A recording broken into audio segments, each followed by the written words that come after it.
26절에서 38절 말씀입니다. 누가복음 1장 26절에서 38절 말씀. 저와 여러분이 한 절씩 교독하겠습니다. 여섯째 달에 천사 가브리엘이 하나님의 보내심을 받아 갈릴리 나사렛이란 동네에 가서 다윗의 자손 요셉이라 하는 사람과 약혼한 처녀에게 이르니 그 처녀의 이름은 마리아라.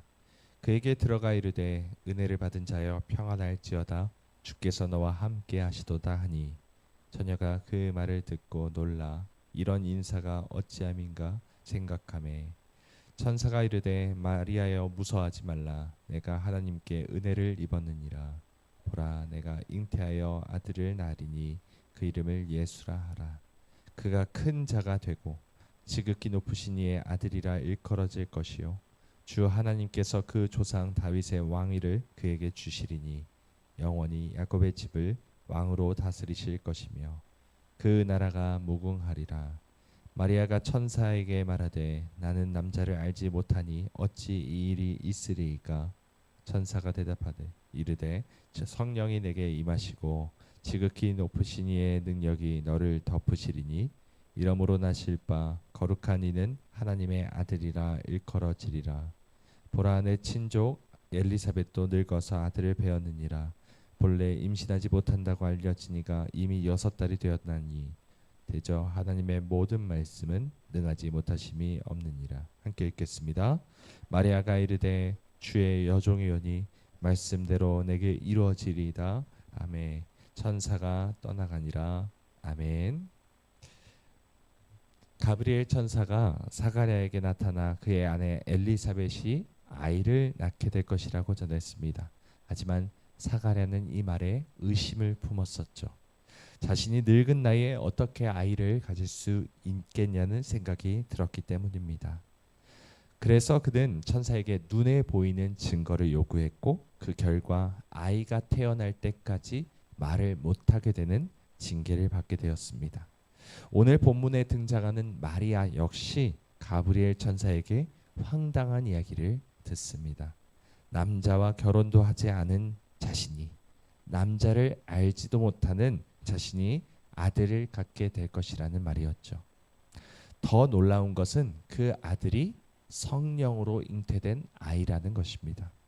이것은 마리아에게는 전혀 이해할 수 있는 말이 아니었습니다.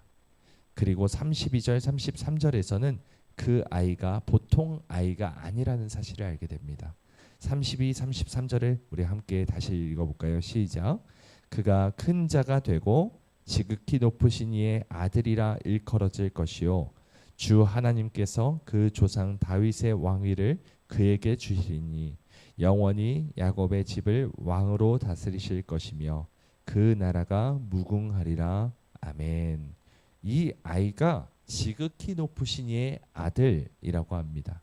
그러니까 마리아가 갖게 될 아이는 사실 사람의 아들이 아니라 하나님의 아들이며 온 땅의 주인이시고 영원히 멸망하지 않는 하나님 나라의 왕이 될 것이라는 말이었습니다. 이런 말을 사람의 시각으로는 도무지 이해할 수 없는 것들이죠. 또한 가브리엘 천사는 마리아에게 이렇게 말합니다. 30절을 보시면 이렇게 말하죠. 천사가 이르되 마리아여 무서워하지 말라. 내가 하나님께 은혜를 입었느니라. 이렇게 말합니다.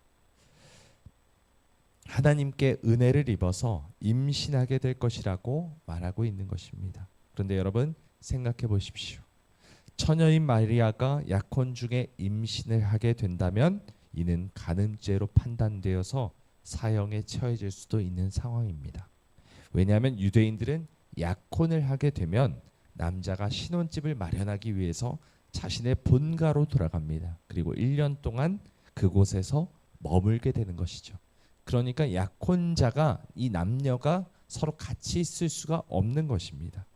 그리고 신혼집이 마련된 후에 신부를 데려오기 위해서 처갓집으로 가는데 보통 밤에 갑니다. 아무튼 남편이 될 사람이 자신과 멀리 떨어져 있는데 배가 불러오게 된다면 당연히 그 주변 마을 사람들은 이 여자가 간음죄를 범했구나라고 생각할 수밖에 없는 그런 주변 상황이 있었다는 것이죠. 평생 함께 지냈던 마을 사람들에게 온갖 비난을 받고 돌에 맞아 죽을 수도 있는 아주 위험한 상황이었습니다. 그런데 하나님은 마리아가 은혜를 입은 자라 말하고 있습니다. 성경이 말하는 은혜와 세상이 말하는 은혜의 개념이 너무 다르다는 느낌이 듭니다.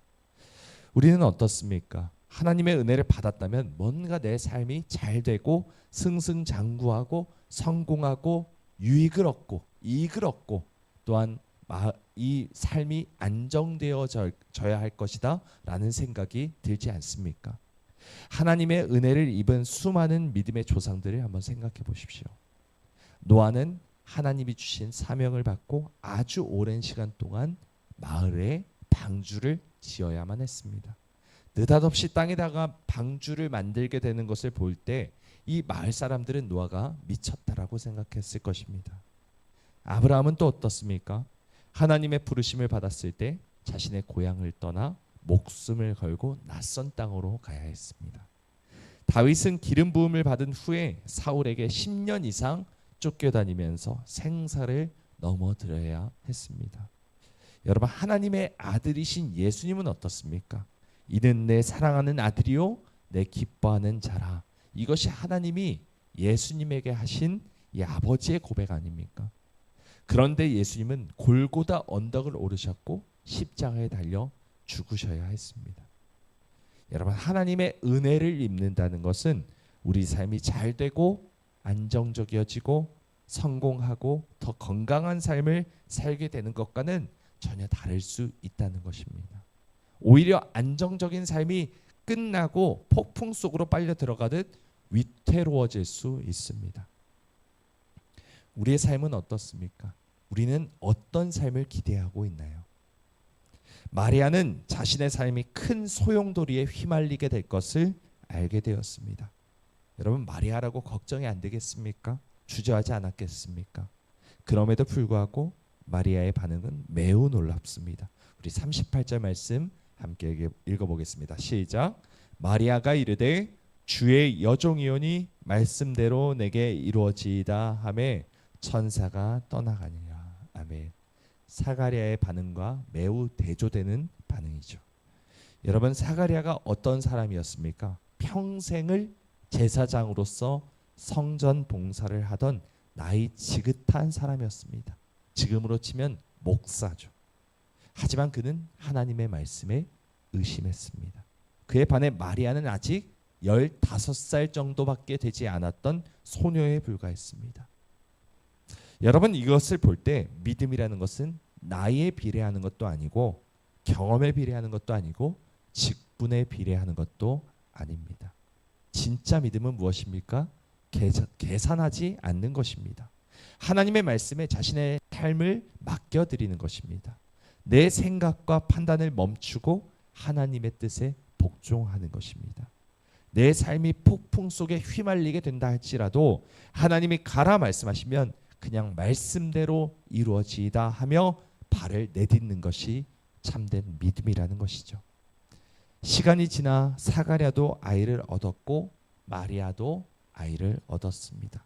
하지만 누구의 믿음이 하나님과 사람 앞에 반짝반짝 빛나고 있습니까?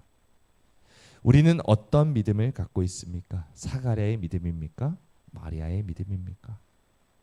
우리의 믿음 역시 마리아와 같이 하나님 앞에 해와 같이 빛나길 소망합니다.